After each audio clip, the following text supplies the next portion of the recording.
We spend all this time and all this money on our cars trying to do the perfect paint job. What if I was to tell you you could change one small thing and it could make your paint job 10 times stronger? So what is that one product? It's a base coat hardener. Some of you guys call it an activator, other people call it a hardener. It's basically taking a 1K product, adding a catalyst to it, and turning it into a 2K product. You should know this. Most, if not all, paint manufacturers require you to catalyze their base coat if you're offering a lifetime guarantee through their system. Also, my collision guys, if you're doing warranty work, the OEMs require you to catalyze their base coat if you're gonna offer a guarantee on your work. And there's a lot of you guys out there who don't care what the OEMs or the paint manufacturers recommend or require. I think there's an upside of using a base coat hardener, but there's definitely some disadvantages too. So today we're going to show you everything you need to know. Here's essentially what's happening. You have your 2K primers or sealers, then your 1K base coat, and then you have your 2K clear coat. And basically that base coat is being sandwiched between and protected by two products that are catalyzed. If you catalyze your base coat, it's a little bit different. You have your 2K sealer, followed by your 2K base coat, followed by your 2K clear coat. And it's not being sandwiched between. Basically what's happening is they're melting in and they're forming with each other and they're bonding with each other to make a stronger bond. It's a stronger paint job. If you look at this guy, it's floating, it's being sandwiched between the 2K products, and this is definitely your weakest link. Just so you know that this is not all talk, we're actually going to do a live test in front of you. We've got two metal spray out cards that we just scuffed up with a red Scotch Brite. We used a 2K sealer. One of them has 2 coats of uncatalyzed base coat. The other one has 2 coats of catalyzed base coat, and there's no clear coat. Basically, I'm going to do a scratch test and I'm going to do a solvent test on them. So you get to see this in real life. So here's the 1K product right here. Very easy to scratch, all right? It damages it a little, but it doesn't damage it nearly as much. Now let's go to the solvent test. I'm just gonna put some normal lacquer thinner on a white rag, and I'm gonna start with the 2K this time. And it's soaked, very little, all right? I'm gonna take another area. And here we go with the 1K. You can see how much more that pulls up. So the proof is in the pudding. It's definitely stronger with the 2K.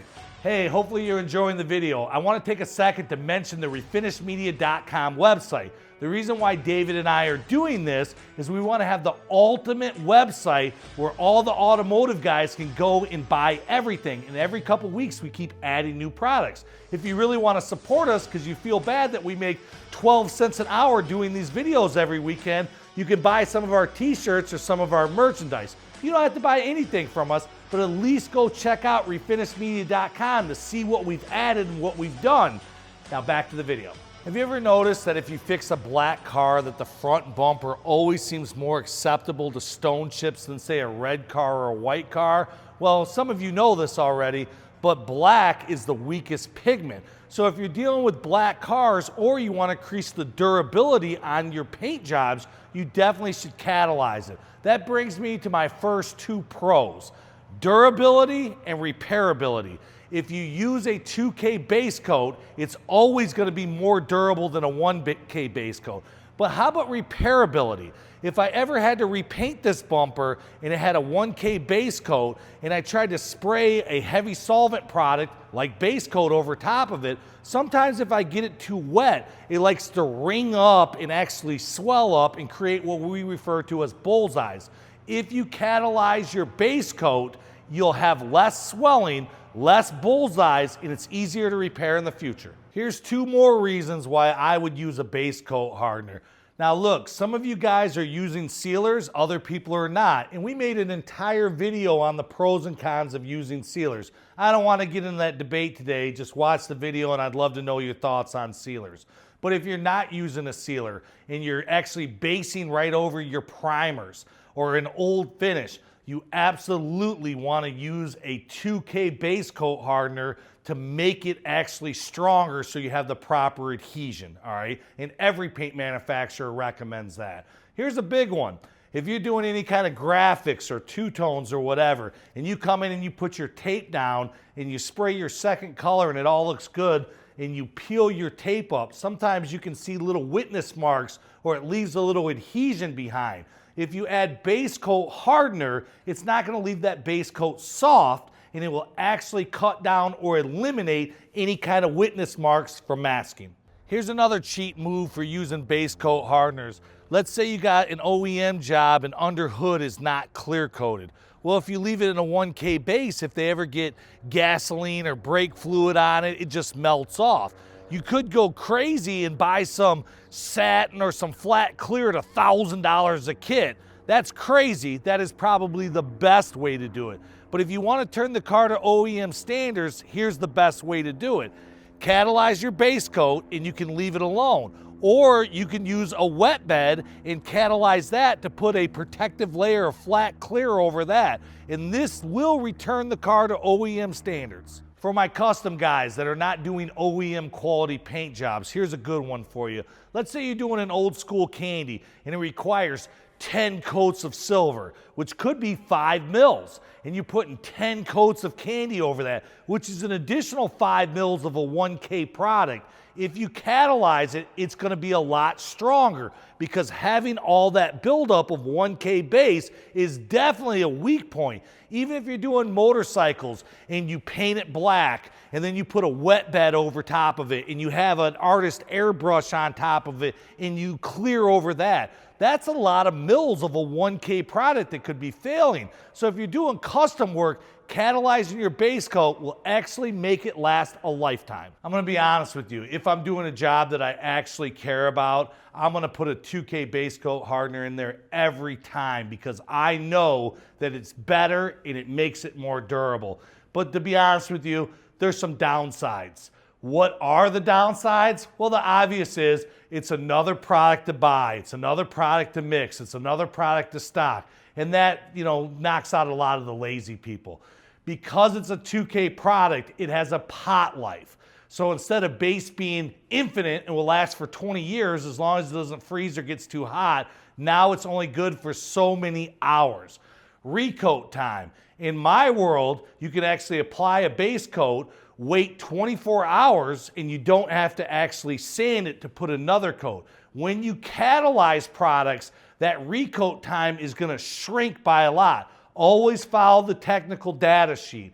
Here's another big one, is if you start with it, you should finish with it. I call it the cradle to the grave move. If I start with a wet bed, that wet bed should have catalyst in it. And if I do a base coat, that should have the catalyst in it. And if I do a mid coat, it should have in it. I can't get 2 or 3 coats of base coat on and go, oh my God, I forgot the hardener and add it. So if you start with it, you should finish with it. If you forgot and you did a couple coats, you should just leave it out. It is definitely a cradle to grave product. Last but not least, and not everybody says this, is there's certain paint lines that if you try to jump on your base coat too soon, when you sand it, it actually gets a little bit gummy, all right? So you may want them to sit for an extra 5 or 10 minutes, but those are the only downsides to using a product like a 2K catalyst. So people are gonna ask, how do you use it and what does it cost? Look, I don't know what paint system you're using and I don't know what your price point is, so I can't accurately answer that question. Get with your jobber, get with your paint company, and work out the numbers.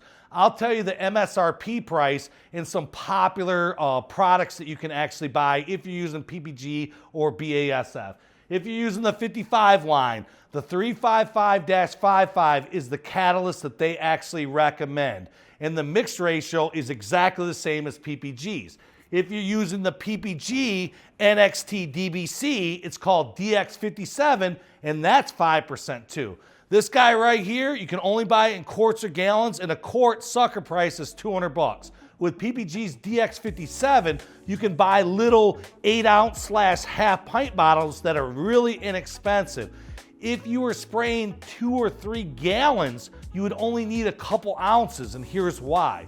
If you were spraying DBC, It's a 1-to-1 mix ratio. You add 16 ounces of base, 16 ounces reducer, gives you a sprayable quart. You just take 1.5 ounces in a shot glass, pour it in there. Now you have 33.5 ounces RTS. A little bit goes a long way. If you're using Shopline or Omni, they actually sell a different product that's cheaper and you can catalyze your base coat. I'll be honest with you, this is the biggest power move and it's very inexpensive if you want to take your paint jobs to the next level and make them durable. I definitely think you should be catalyzing your base coat. Look, hopefully you like this content. Hopefully you like our channel. Please like and subscribe. It really helps us out. From all of us at Refinish Media, until the next time.